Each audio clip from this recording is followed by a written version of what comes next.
Hey everybody, Fabs here. Antonio Brown goes to the New England Patriots. I didn't think it would happen. It did.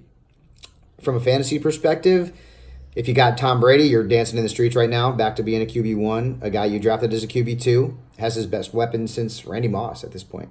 The backfield, I don't see a huge negative. I think it's good for Sony Michel. And James White, he's still a RB2 flex in PPR leagues. I think Brady will still get him the ball.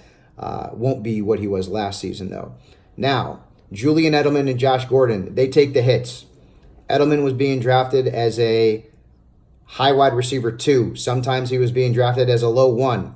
I think he's going to be more of a middle of the road 2 now. Targets are going to be funneled towards Antonio Brown. Edelman will lose opportunities in that respect. Still got a great rapport with Brady. Still going to get the ball. Ceiling is lowered now with AB in the mix, clearly. Same with Josh Gordon. He's going to make plays. He's going to get opportunities. Not as many as he would have if Antonio Brown was not with the New England Patriots.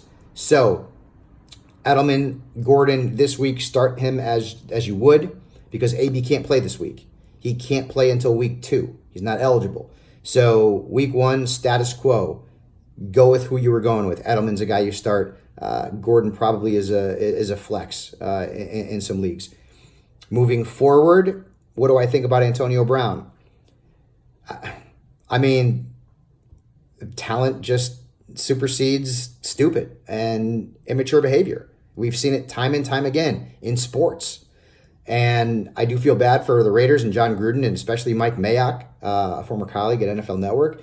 If you look at the Raiders now, Derek Carr, ceiling crushed. Tyrell Williams sees a bump in value because he's the new number 1. So he'll see more opportunities. Darren Waller, a guy that I really liked as a deep sleeper. Now, I'm starting him this week in a couple of leagues because he was available on the waiver wire. And Hunter Renfrow is a guy that you could be picking up off the waiver wire as well.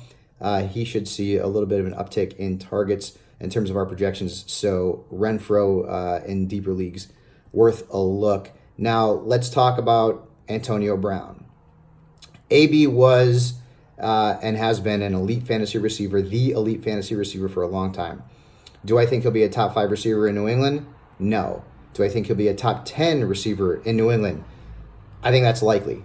And it's because he goes from Derek Carr to Tom Brady. Big difference, okay? And AB might start out slowly because he's got to get acclimated to the offense. Remember, Chad Ochocinco never got acclimated. Was never that good in New England. I think AB will be acclimated. And in the second half of the season, he could be a league winner. We'll see. But if you do have AB, despite what you might think about him off the field, you're probably pretty happy from a fantasy perspective because he's going to New England and he's going to Tom Brady. And that is your fantasy update on the Antonio Brown news and all of the dominoes that have fallen as a result. Hope you guys will check out NFL Fantasy Live, back live on Monday. Have a good weekend and good luck this week.